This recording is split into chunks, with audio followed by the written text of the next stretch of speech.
Hi everyone, my name is Immad Akhund. I'm the co-founder and CEO of Mercury.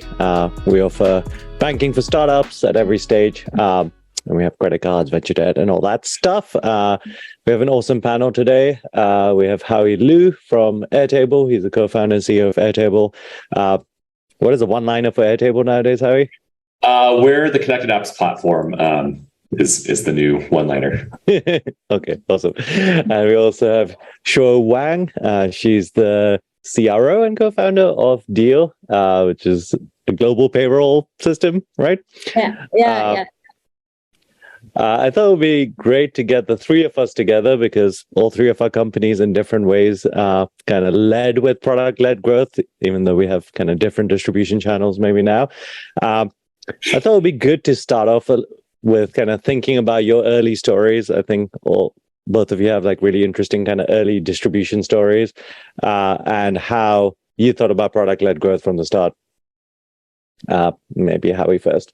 Sure. Yeah. I mean, so Airtable started in 2012 and still pretty early days for PLG and B2B software.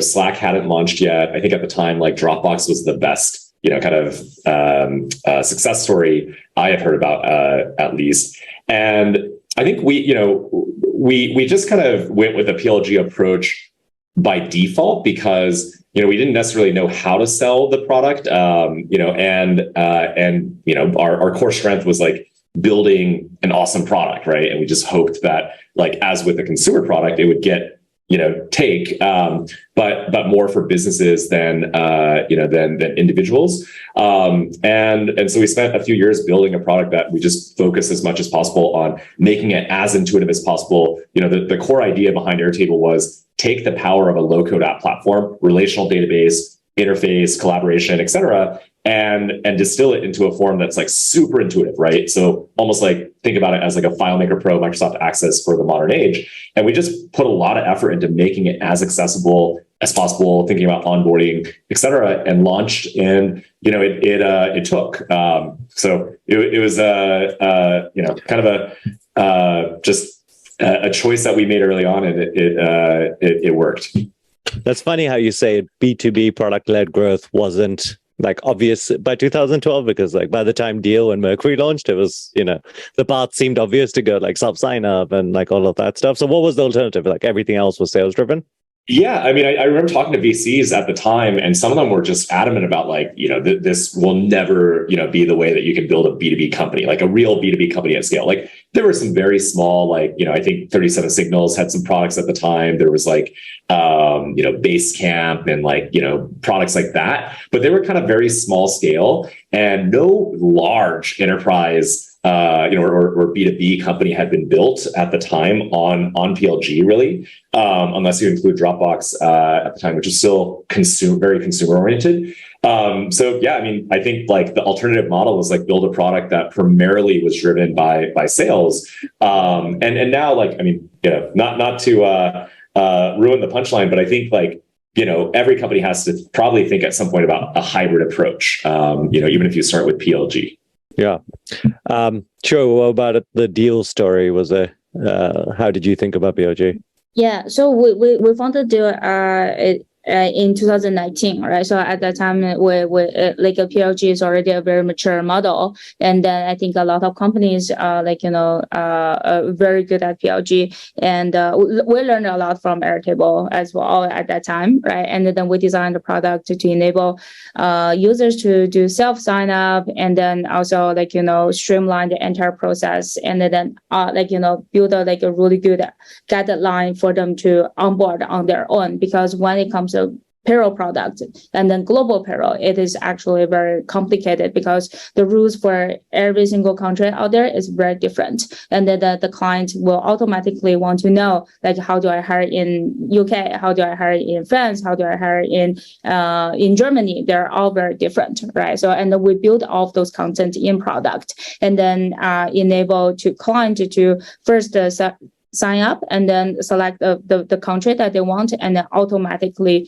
create all the content provide them the locally compliant contract and the employment agreement that they can use, right? So that's the client part. So after they generate the content, and then they need to send an invitation to their employees or to their international talent for them to sign, right? So and then that part we have to create a self sign up process for the party that getting paid on deal as well. And then is not only sign and then accept the employment agreement like a DocuSign model, where also need to get them to add their bank accounts. For a lot of them are using PayPal,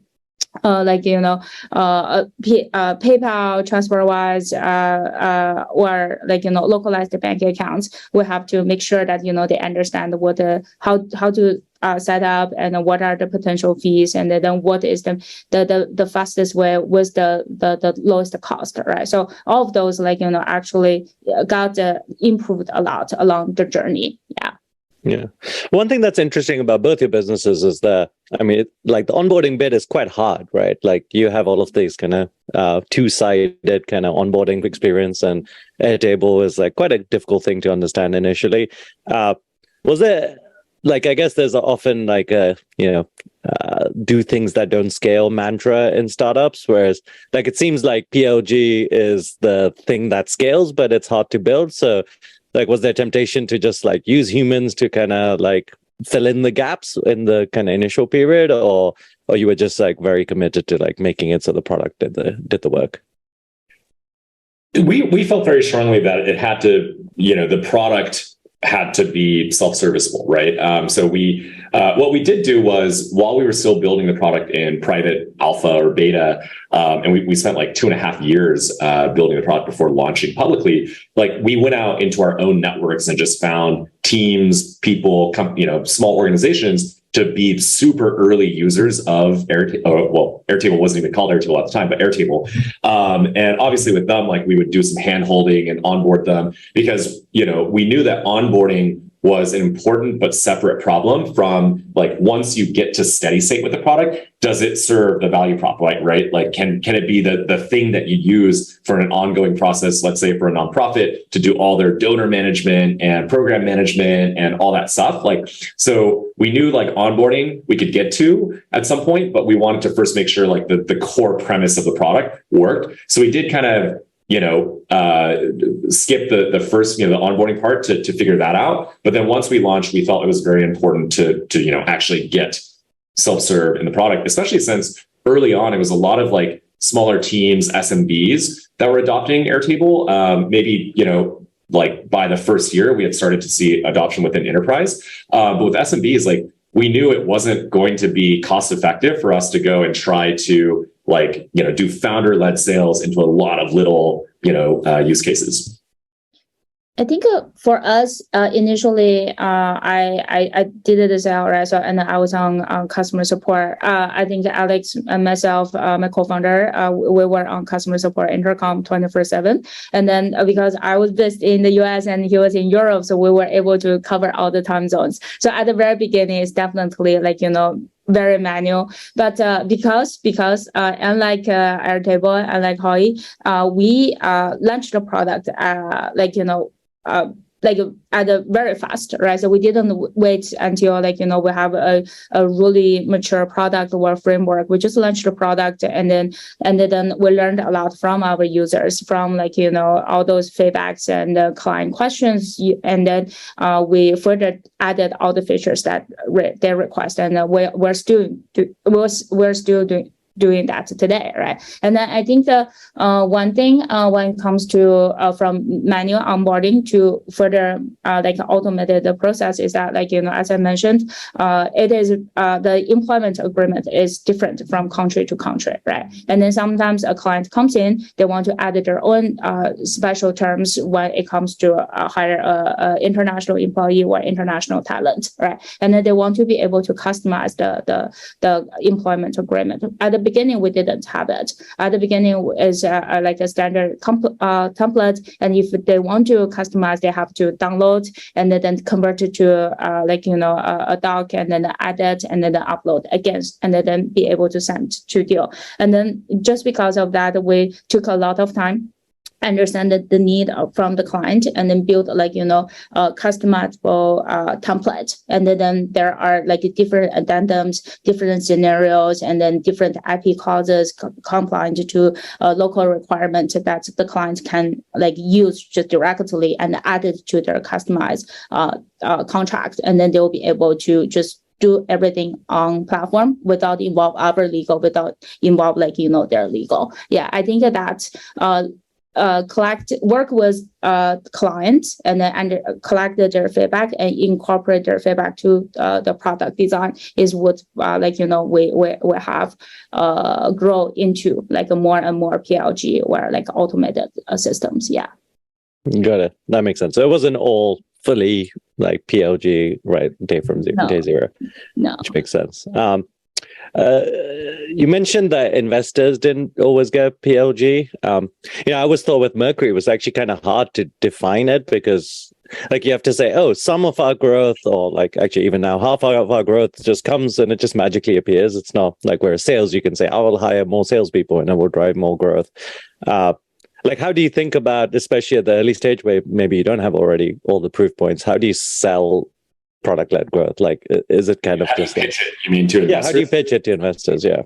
Well, I haven't pitched an early stage company to investors since 20, call it 2012 to 2015. So I don't know what the answer is today necessarily, but my instinct is, I think one, like today, the model is more understood, right? And so I think it's more of a pathing, being able to see the through line from, okay, we launched a product, it's getting some early adoption. Here's the different teams, teams within larger companies or some smaller companies, like whatever it is, here's the early adoption. But more importantly, here's the path to compounding it, right? Or to upselling it into real dollar value. Because ultimately, I think SaaS companies are generally valued as a function long-term of revenue, and net dollar retention and the durability of revenue growth, as opposed to, sometimes the consumer internet, you can extend disbelief for longer that you can monetize if you just have a big enough compounding user base, right? Like there's a known advertising model for that.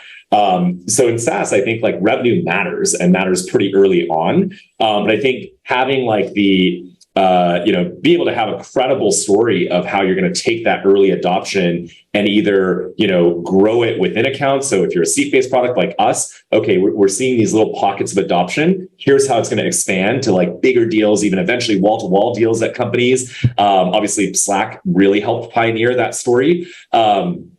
Or it could be, hey, we're starting with SMBs, or a product like a Zendesk, which initially catered to smaller companies, but then is, kind of moving up market into larger and larger companies, so we can get bigger deal sizes over time and expand, the TAM and just get more revenue growth. So to me, it's more about like, where do you start? What kind of early traction metrics do you have? But then, how do you scale up from that? And I think Deel has a pretty interesting story here. So maybe I'll turn it over to Shuo. I think for us, I think the time that we raised, it was a really good timing, and then the market potential is just the TAM is very big, right? So when it comes to global payroll, international hiring, future of work, and plus everyone was working remotely because of the pandemic at that time, I think that definitely helped to accelerate our fundraising, and we raised from Series A to Series D within 18 months, right? So I think that the way that we fundraised is based on the products, right? So I think that if you have the best product on the market, right, and then compared to your competitors and then you have a really good product market fit, I really think users are sticky, and then also they will be able to do a lot of self onboarding and be able to refer your product to all of their colleagues or other companies as well, right? And then I think that compared to all the other companies that focus on large enterprise sales and even for enterprise clients, like, they prefer to use a good product compared to, like, traditional, like a global payroll product is super complicated. And the onboarding time could be 6 months to a year versus, like, Deel today is like, 2 weeks to 1 month. Yeah.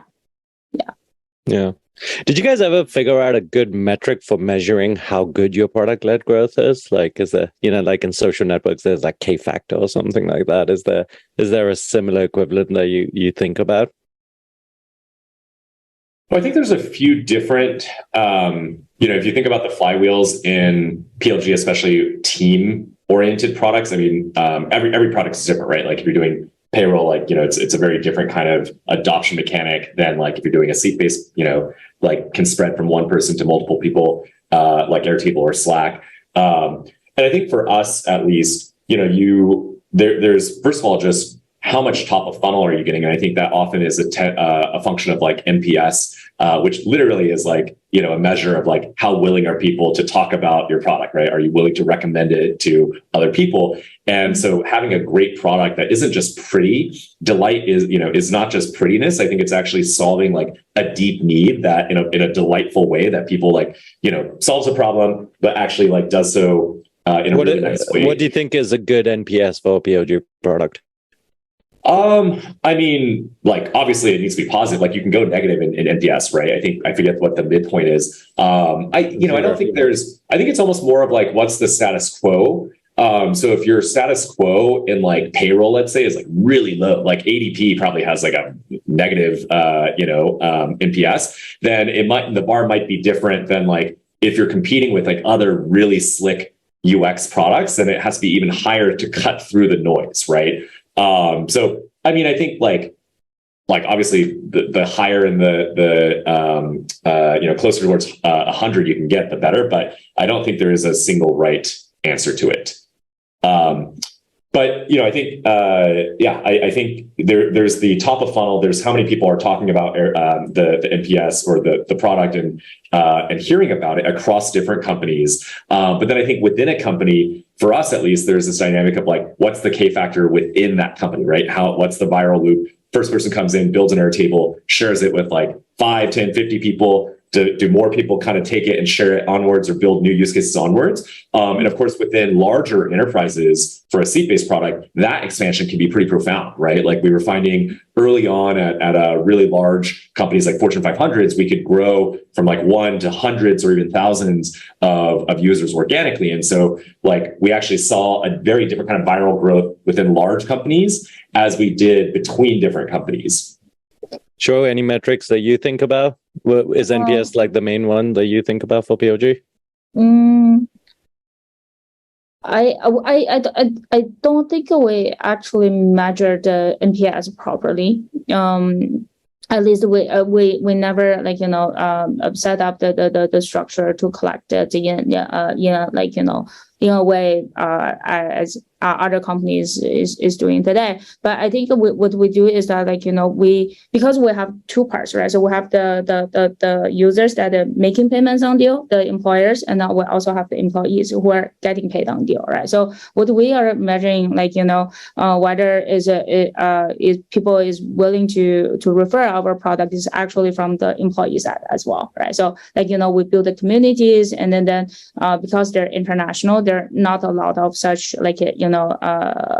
communities at the different countries. So we started the community approach, and then we gather the people who are getting paid on Deel, and then host events, webinars for them to get together, right? And then from them that we have learned that hey, if they work, sometimes they work for 3-4 different companies if they're a contractor, and then they just ask all of those companies to make payments on Deel so that this contractor can get off their payments on Deel, right? So I think that is a good way to measure PLG, or the potential of PLG, how users is willing to refer this product to other users. Yeah. One thing that annoys me about sales as someone who gets sold to a lot is often with sales, there's kind of a checkbox approach. It's like, oh, we have all these features. Look at like this checkbox of like the features, and there's a bunch of them. And sales often like overpromise on like how good those features are. I think one thing that's good about product-led growth is like there's no hiding behind like some salesperson. It's like your product has to kind of stand by itself. Do you think that like one of the reasons products for businesses have got better is because of product-led growth, that like it just kind of aligns product and customers and growth rather than kind of like separating them?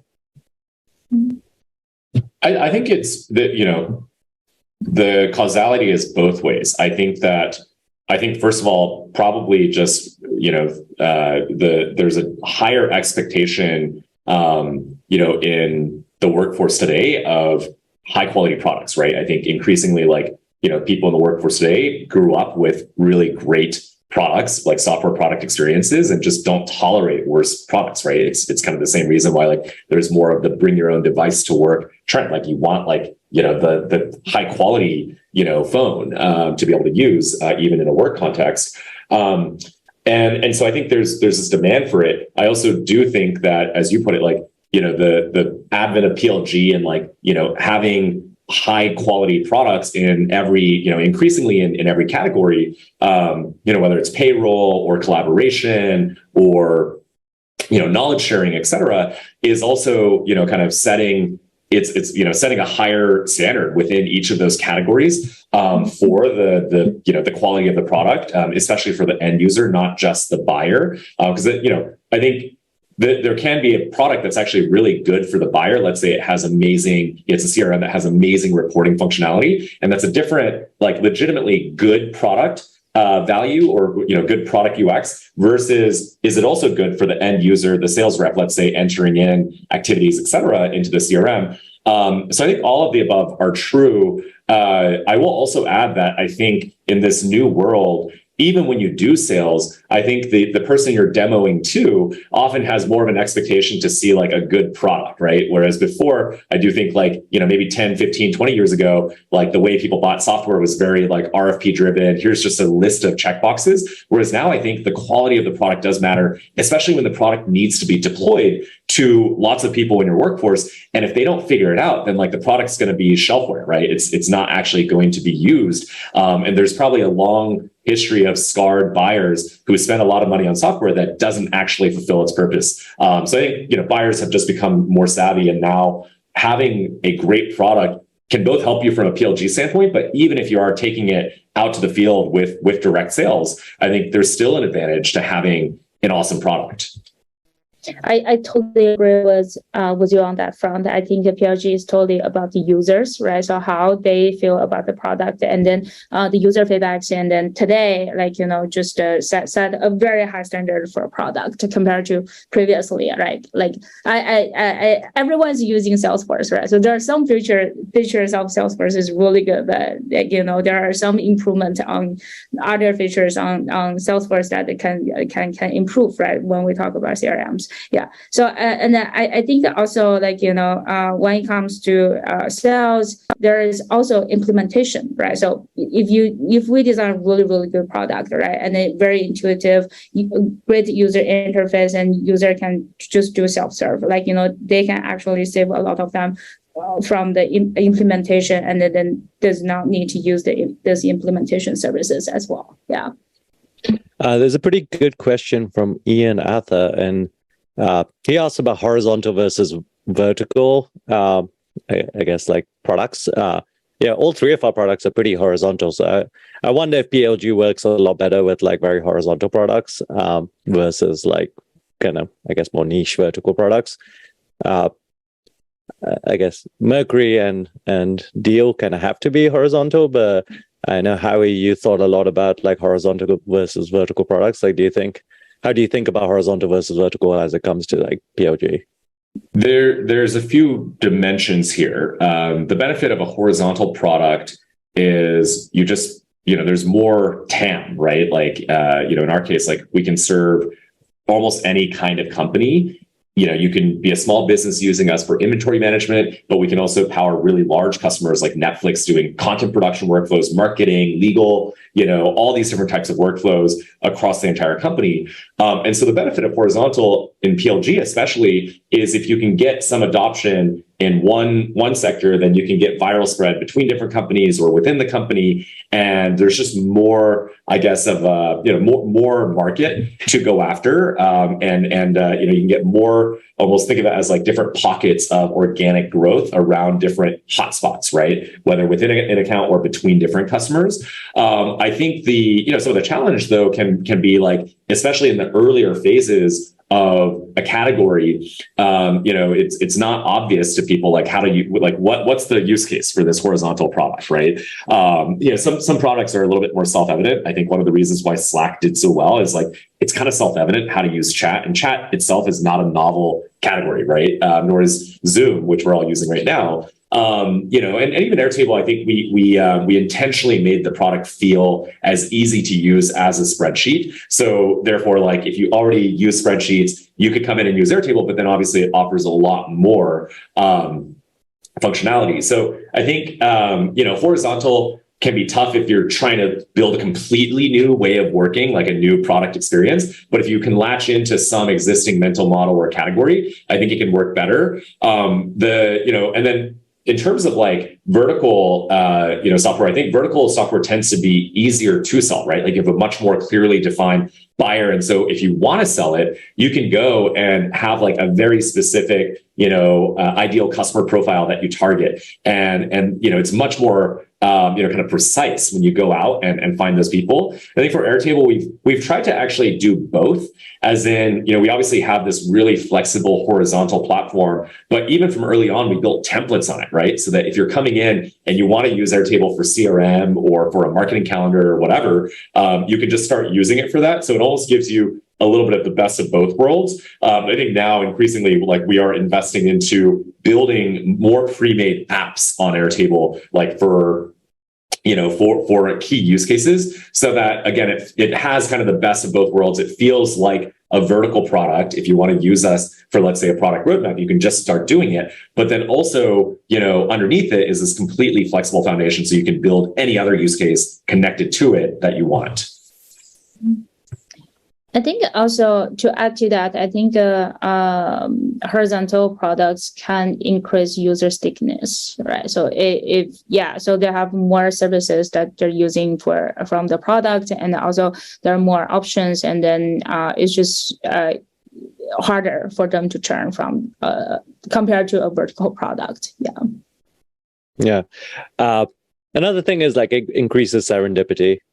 Like Mercury grew a lot in 2020 from e-commerce, which, obviously blew up after COVID. And, if we weren't horizontal and we were just like startups only, which was our main focus, we wouldn't have necessarily captured that growth. And obviously Deel had a lot of COVID serendipity, although maybe that's a bad way to put it. Let's see. So interestingly, both of you said that a lot of your focus now is actually sales-driven growth. So how did that shift happen? Or was this like always from the start, there was a bit of sales and now it's just going to become more so over time?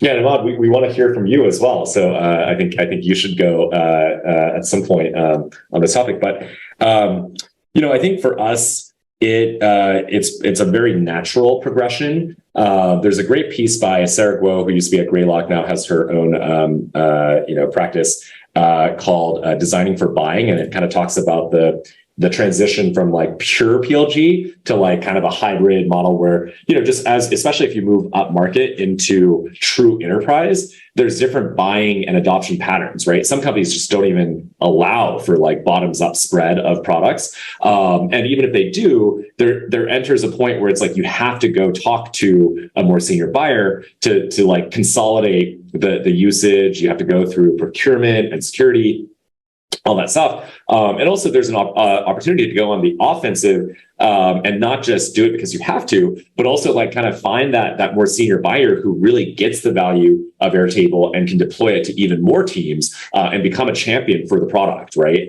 So I think there is this kind of natural transition for us where after we got a lot of momentum with the PLG, and we got to many tens of millions of revenue with just purely self-serve, like no sales touch, or maybe we had one sales rep at the time that was fielding inbound inquiries. It became obvious that there were a lot of these accounts where we were seeing a lot of organic spread. Maybe they were even pulling out their credit card and paying for us in lots of different pockets. And there, it just kind of became very obvious there was an opportunity to lean in and be a little bit more proactive in terms of sales engagement. Start, finding the right activity and behavioral trigger moments within an account to go in and engage with them and see if they wanted to do a bigger deal with us, right? And now increasingly, like, going even into earlier accounts and finding that, hey, we can actually, if we get a good partnership in place earlier on in the account's lifecycle, we can actually help them establish good practices of implementing Airtable, help them like accelerate their time to value. And so it's just like, we've kind of done it organically and gradually. And we've found that, like, we're still actually able to accelerate real value for the customer, and then also accelerate our revenue growth as we add more an earlier sales touch, as well as post-sales touch for the larger accounts into the system. So I think every product mechanic is different, but we've just we've seen the adoption patterns and kind of leaned into it. I think it depends on the product, and also it depends on what you want to do, right? So founders, what are your goals, right? So what do you want this company go, or where do you think the product will grow to, right? So for Deel, as I said, that we're a very horizontal product, right? So today we grow from one single product to like 5 different types of products and then we're covering from SMB to mid-market to enterprise to some strategic accounts as well, right? So, and then for upper mid-market, enterprise to strategic accounts, like I just feel like their expectation is not only that they can come in, create an account and sign up, right? They actually want to talk with the sales rep and understand what to understand, hey, what is the true value of the product, right? And then what is the future plan of the company, as well as what is the onboarding going to like, and how much money, what and the time will you save up, my team when I use your product, right? So those things cannot be answered from use your product directly, right? But I think having a sales rep, sometimes we call them like a consultants, right? Sales consultant, to be able to help clients to understand the global payroll, to understand what are the different requirements from different countries, and then what are the best practices when it comes to hiring internationally, can actually help them to understand the value of the company, of Deel, and then the product further. Yeah. So that's why we decided to not only just keeps the self sign up and to enable smaller clients to be able to come and use the product directly, and but also further scale our sales team across different segments, across different countries, and then build the sales motion to sell. Yeah. One thing that's maybe not obvious about Mercury is that one of the promises that we make is that you don't have to talk to people, which is people are just so used to that, oh, I have to set up a bank account, I have to go talk to someone. And at least I hate talking to people to get to get things done. So because of this, actually having a sales motion has not worked that well for Mercury. So, I mean, we do have 10 or so people in sales, and that does drive outbound and inbound, but still the vast majority is kind of direct self sign up. So it's kind of interesting. I don't think that that's true for the two of your companies. I don't think you were making an explicit promise that you don't have to talk to someone to get things done. It is very true to myself. I don't want to talk to people. When I want to buy a product, I want to try it, right? So and I want to figure out how does that work, whether the product is easy to use or not, right? But the thing is, it's really hard. Like, when it comes to the finance team, maybe like ask your finance team, ask your HR team, ask your technology team, right? So they love to talk to the salespeople. Like, I think we as founders, we're just very direct, focused on what we need to finish, and we don't have actual time to talk to salespeople, right? But the different department leaders, different department heads, they are actually very cautious when they make a decision on buying a product. Yeah. One thing you said, Howie, is that like you feel like PLG and I guess word of mouth growth linearizes over time. That's not like super obvious to me because it feels like word of mouth is like the most obviously exponential process. So why do you think it linearizes? I mean, just empirically, like every company that I've talked to in PLG does not see constant exponential growth in top of funnel forever, right? Like every product at some point linearizes. I think, I suspect it has to do with like saturating TAMs. And like, even if, let's say you're a Slack or Dropbox, probably at some point, like, unless you truly have a product that like is equally well serving, every single person in the entire world, and like, every person is going to be just as viral as the last one. Like at some point you see some decay in like the top of funnel growth factor, right? So it's more of like an empirical precedent, and then I'm making some assumptions about why. But I also think I think there's probably just inertia in every business, right? Like if you think about like the ultimate output metric, we all care about revenue as SaaS businesses. Like, by default, if you did nothing, like I don't think any business would keep compounding revenue at a constant exponential rate, right? Like, and so exponentiality, I think, is just like, is it unnatural? In any business, like at some point, it kind of sees inertia. And so I think you have to actively combat that by, either finding ways to supplement the top of funnel. Like, some companies will do SEO, some companies will do like, more partnerships, channel partners, et cetera, like, reinflecting the curve in some way, or especially with an enterprise and for a seat-based product, like we can actually see a lot of expansion upside within existing accounts, right? So if we can land as many of the larger customer accounts as possible, then we can keep compounding revenue for quite some time. Like ServiceNow is a great example of a company that's done this, where they're very focused on large customers, like 1,000 employee or larger, even 5,000 employee and larger. And they're now like an 8 billion revenue business, and they've compounded pretty consistently because I think they've figured out how to like keep growing and growing, not only into new accounts, but within existing ones. Carlos is asking a question, which I think is kind of interesting question. It seems like there's a few distribution models that work pretty well in conjunction with PLG. You touched on SEO, Mercury. The two that have worked pretty well is partnerships led, especially with like incorporation partners like Stripe Atlas. And then the other one that works pretty well is just like SEM, just when someone searches for open a bank account, because it's all self-sign up, the conversion kind of step works pretty well. For your businesses, what other, I mean, obviously we've talked about sales a little bit, but especially early on, what other kind of distribution channels did you find worked well that were like a good complement? For us, it's really been, I think the word of mouth virality actually worked very well for us early on and up until now, or even up until now.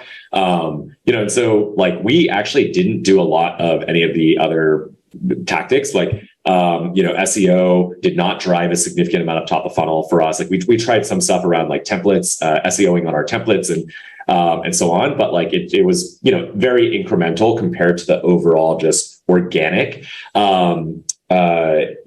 traffic we got. In fact, like by far the top, search keyword for people to come to Airtable was Airtable, right? And so that didn't work. We've tried performance marketing, paid marketing at times. I think incrementally it's helpful, but it hasn't been like a primary driver of our growth. So I think we've done some like kind of incremental things there, but the bulk of it is just the product itself. And I think a lot of what we're doing now is like really thinking about like how do we not just marginally evolve the product, but actually like keep pushing the product to new limits. So one thing we're really focused on is making Airtable feel more and more like a true app builder rather than a productivity tool or a spreadsheet plus, right?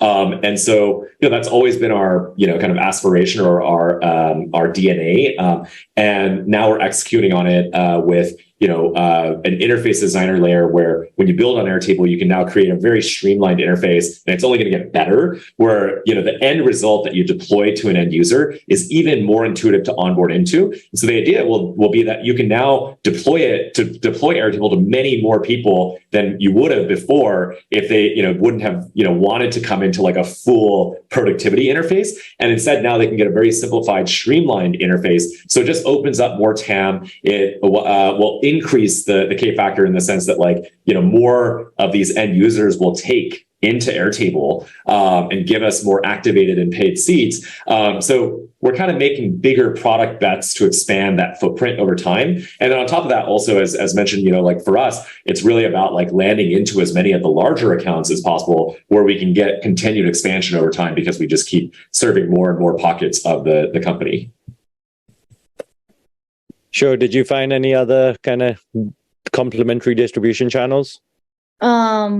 I think at the very beginning, YC, Y Combinator. Yeah. So I think our first 100 clients are all from YC or our investors. I think YC is a great channel, especially when you do B2B SaaS, right? So I think that's number one. Number two is that we got a lot of inbounds, and then organic, branded search, non-branded search, and then later on we invested in paid ads as well. But when we analyze the close rate from our sales team, the organic inbound and as well as the non-branded search works better. They're 10% better compared to paid ads and paid marketing. And then that actually made me thinking, we spend a lot of money on paid ads, right? And then at a later on, and then what is the true growth strategy, and then where can we save some of the paid ads that we spend, and then maintain the sales team close rate, actually drive more revenue, and then drive down the cost per lead or cost per close one opportunities, right? So and then we further invest more in partner channels, channel partners, product partners, as well as build a marketplace for perks and the benefits for the party that getting paid on deal, and then so that they can purchase whatever is needed for them, right? So I think partnership is a great channel when you scale, and then further think about the demand top of the funnel as well as pipeline, and also the partnership can build the defensibility, right? So I think the more partner that you work with, the better it comes to when people choose when they compare between you and your competitors. Yeah. We work with Mercury, right? And then a lot of the companies using our deal today is because we have a direct integration with Mercury, and then they can just transfer from their Mercury account directly on deal. Yeah. Cool. This is a good question from Matt O'Leary. If you have an existing and complex app that was not built with PLG and self-service in mind, how do you think about kind of converting it? Specific question is do you do the obvious easy parts of the customization as PLG first, and then maybe not do the kind of trickier, harder to customize bits? What advice would you give Matt?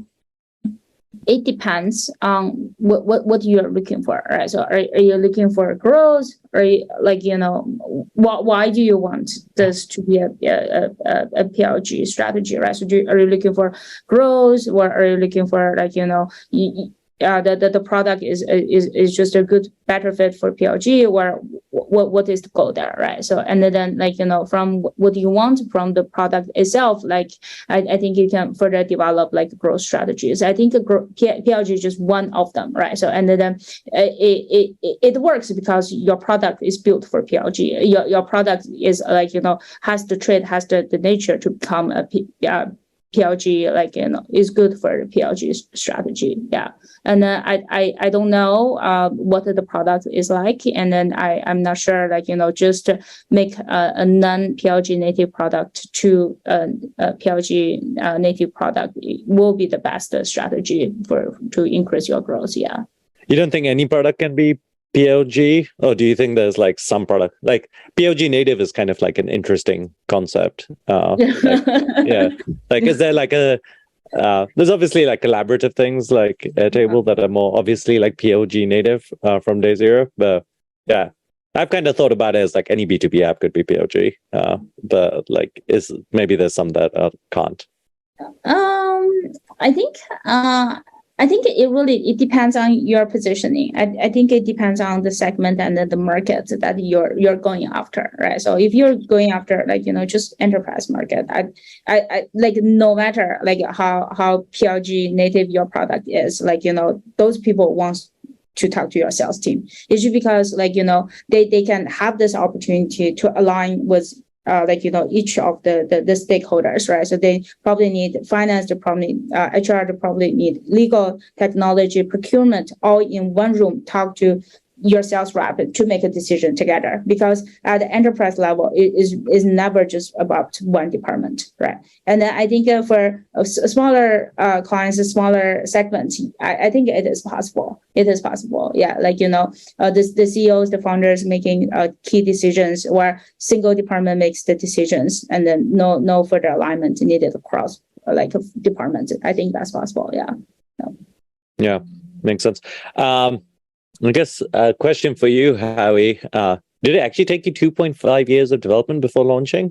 Yeah, I mean, to be clear, this wasn't like us going into a hole for 2.5 years and not emerging for any customer feedback. If I could do it again, like I'd probably do it faster, and partly because like I now know how to like just execute faster than before. Like, there's a lot of like, you waste a lot of time, either not scaling the team. You don't want to overscale the team, but like not knowing how to scale the team effectively and fast enough, and also not like necessarily knowing like what corners you can cut and which ones you can't, right?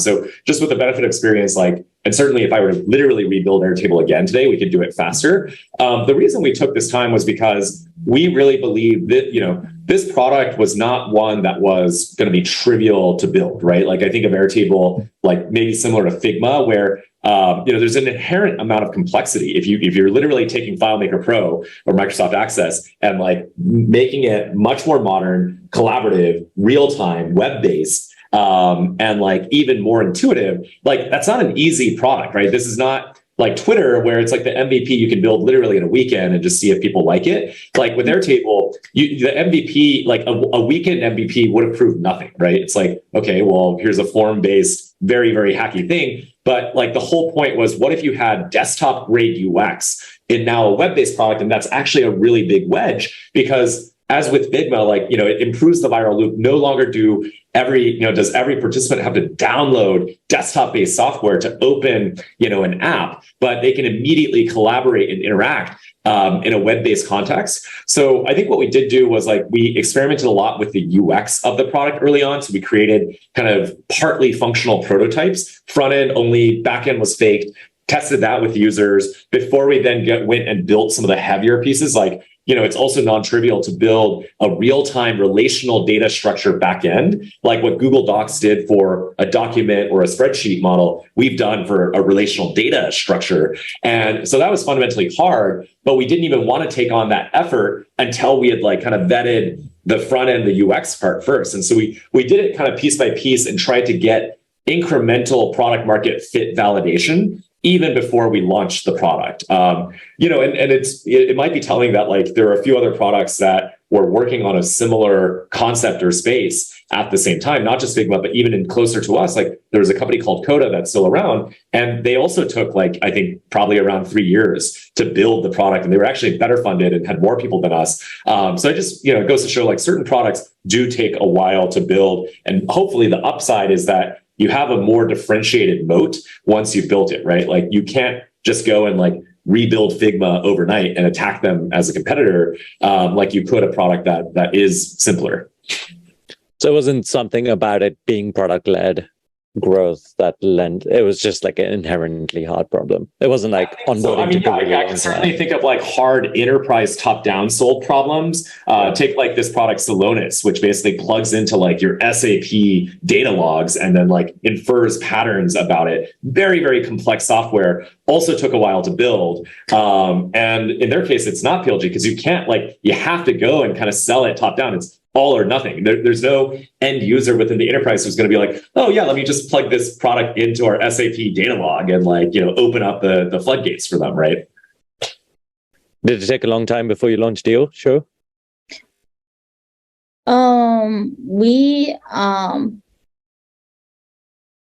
Well, there's a funny story around that. Like we pivot 5 days before demo day, so like we pivot completely the product and everything 5 days before demo day, and then I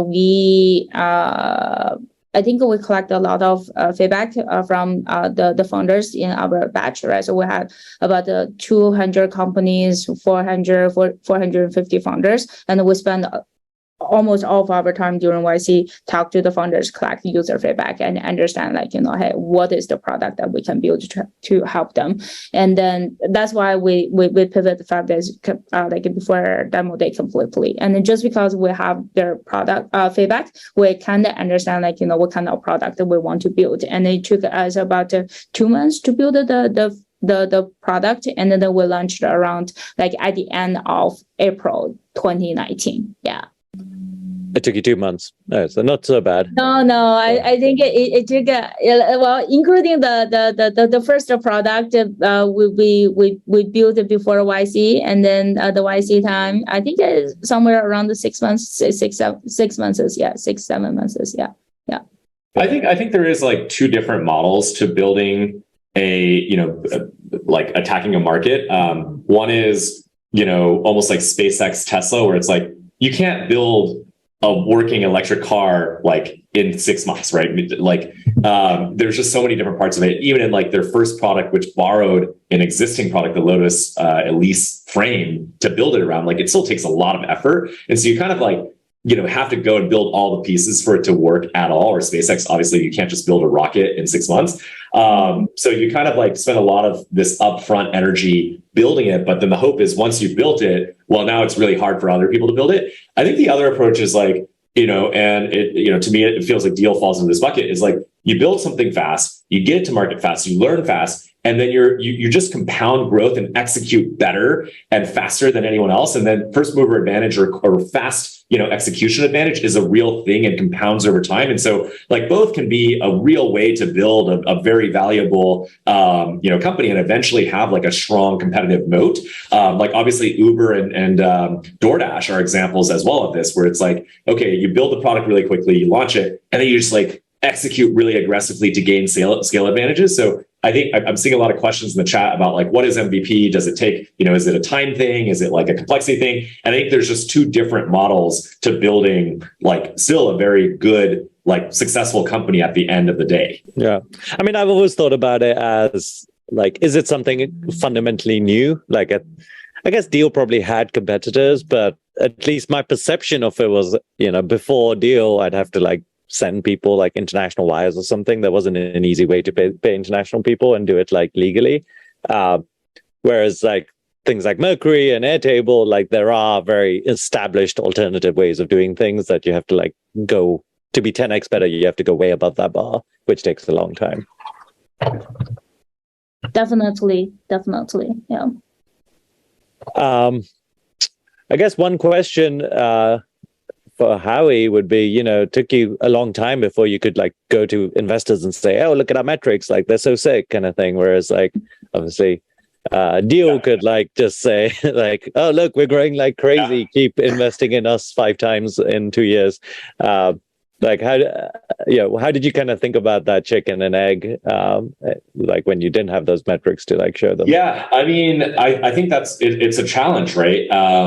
And we spent like I think a year, maybe a year and a half, even building the product self-funded. I mean, it was just ramen diet, right? For that first year and a half, it was only 2 people before we raised our seed round, right? Which we only raised like $3 million at the time, and valuations were all lower at the time too. So like I think like if you can get more traction earlier, I think it means you can generally like go out and raise probably like a round sooner and probably on better terms sooner. So it's just a trade-off that you have to make. I think like, on the other hand, like if you can really credibly pitch the vision. So with our seed round, we did raise that after we had built a prototype, so we could actually demo what the product was going to do. But before we had actually launched it, so there wasn't any real traction metrics. And I think a lot of it still came down to then like being able to articulate the vision, the pathing of, okay, can you imagine, here's where we're going to start. We're going to get lots of team and SMBs to adopt us bottoms up, but eventually we're going to scale into enterprise. And we think that there's a really big business to be built. I think it's kind of taking whatever you do have and then kind of trying to extrapolate it to like the end state, which is a big, big outcome, right? Yeah. You always need a good story. Sure, I'm going to put you on the hot seat with this one. For a while, it felt like there was a couple more companies, but you had this like big space and there weren't that many competitors. Now, Rippling is kind of talking a lot about being like a global payroll solution.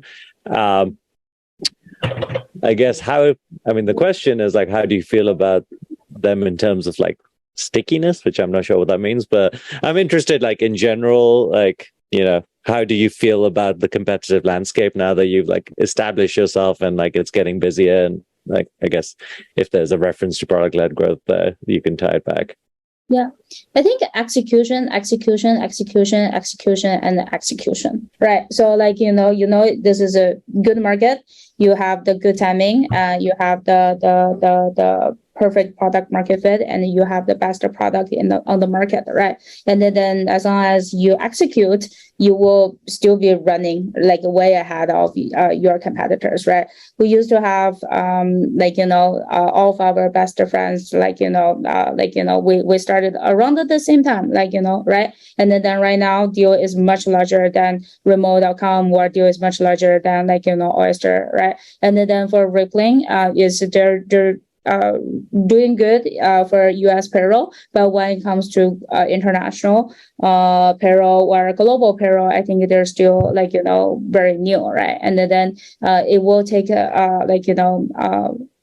some really good operation effort when it comes to localized compliance and building local partners, right? And then compliance is extremely important when it comes to global hires and international hires. If you screwed up on your compliance, that could be a catastrophe for your company as well as your team. Yeah. So just ask them the right questions when you shop for your global payroll vendors, right? And I can help with you come up with a list of good questions that you can ask.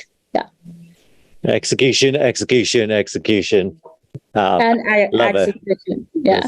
There's some real aggression there. I love it.